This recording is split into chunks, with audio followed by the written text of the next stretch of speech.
আমি জানি না তোমরা এই রান্নাটা আগে কখনো ট্রাই করেছো কিনা বা আগে কখনো খেয়েছো কিনা, বা অনেকে হতে পারে খেয়েছে, কিন্তু এটা আমি সম্পূর্ণ আজকের প্রথমবার বানালাম আর রেসিপিটা তোমাদের সাথে শেয়ার করছি। যার জন্য বাজারে গিয়ে আমি আগে ভালো দেখে একটা পেঁপে কিনে নিয়ে চলে এসেছি।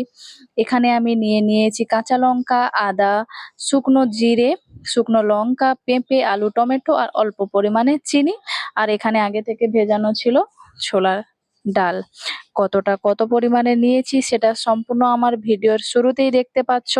তো আর এটার মেন একটা উপকরণ কিন্তু থেকেই যাচ্ছিল, সেটা হলো ঘি।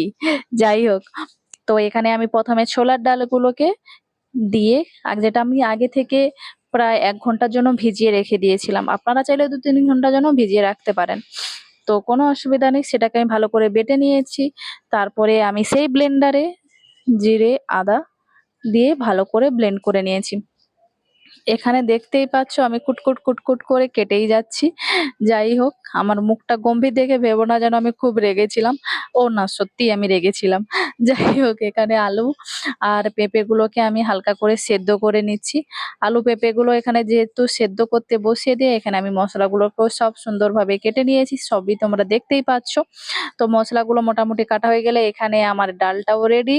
তো ডালটার জন্য আমি কি করেছি না, একটু হলদে গুঁড়ো আর গোটা জিরে, লবণ দিয়ে ভালো করে ফেটিয়ে নিয়েছি। ডালটা যত ভালো করে ফোটাবে তরকারির টেস্ট কিন্তু খুব ততটা পরিমাণেই ভালো আসবে। আর সত্যি কথা বলতে কি, এখানে দেখতে পাচ্ছ ফ্যাট ফ্যাট ফ্যাট ফ্যাট করে আমি ফেটিয়েই যাচ্ছি। আর অনেকক্ষণ ধরে হাত ফাটাতে ফাটাতে আমার হাতটা যদিও ব্যথা করছিল, তো কোনো ব্যাপার না, ভালো কিছু খেতে গেলে তো একটু কষ্ট করতেই হয়। আর এখানে আমার সবকিছু হয়ে গেছে। এরপরে আমি কি করেছি না, ডালের বড়াগুলোকে হালকা হালকা করে বড়া মাফিক ছোট্ট ছোট্ট করে ভেজে নিচ্ছি। তোমরা চাইলে এভাবেও ভাজতে পারো বা এর থেকে আরো ছোট করেও ভাজতে পারো। সত্যি কথা বলবো, এই বড়াগুলো ভাজার পরে আমি শুধুই এগুলো খেয়ে নিয়েছি অনেকগুলো, কারণ খেতে খুবই টেস্টি লাগছিল। জানি না কেন অন্য সময় ভাজি শক্ত হয়ে থাকে, আজ কিন্তু নরম ছিল আর খেতে যথেষ্ট ক্রিস্পি ছিল আর ভালো ছিল। হয়তো ভালো হবে ফেটানোর জন্য, যাই হোক সে কথা পরে বলবো। কড়াইতে একটু তেল দিয়ে দিয়েছি গোটা জিরে আর শুকনো লঙ্কা, তেজপাতা ফোড়ন হিসেবে।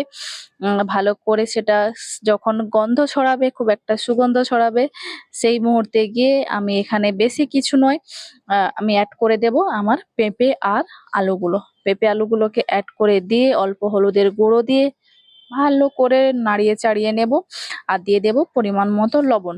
লবণটা একটু দেখে শুনে দিতে হবে, যেহেতু বড়াতে লবণ দেওয়া আছে, তাই দেখে শুনে লবণ দিতে হবে। সবকিছুকে ভালোভাবে কষিয়ে নেওয়ার পর এখানে দিয়ে দেব জিরে আর আদার পেস্টটা। জিরে আর আদার পেস্টটা দিয়ে আমি মশলাটাকে আলু আর পেঁপের সাথে ভালোভাবে কষিয়ে নেব। আমার এই রান্নাটা কিন্তু সম্পূর্ণ নিরামিষ। তো যে কোনো নিরামিষ দিনের একটা মুখরোচক পদ হিসেবে আপনারা এটাকে খুব বানিয়ে নিতে পারেন। বা নিরামিষ দিনে ভাতের থালায় গরম গরম ভাতের সাথে এটা পড়লে খুব একটা মন্দ যায় না।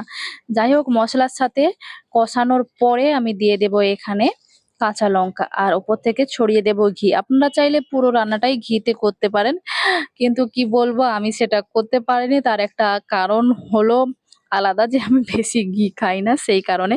তো এরপরে আমি দিয়ে দিয়েছি জল। জল দিয়ে ফোটানোর জন্য 5 থেকে 10 মিনিট আমি ঢাকনা দিয়ে ফুটিয়ে নিয়েছি। যখন দেখবো সবকিছু ভালোভাবে সেদ্ধ হয়ে গেছে, তখনই আমি ঠিক নামানোর আগের 5 মিনিটের মধ্যে দিয়ে দেব এই ডালের ভেজে রাখা বড়াগুলো।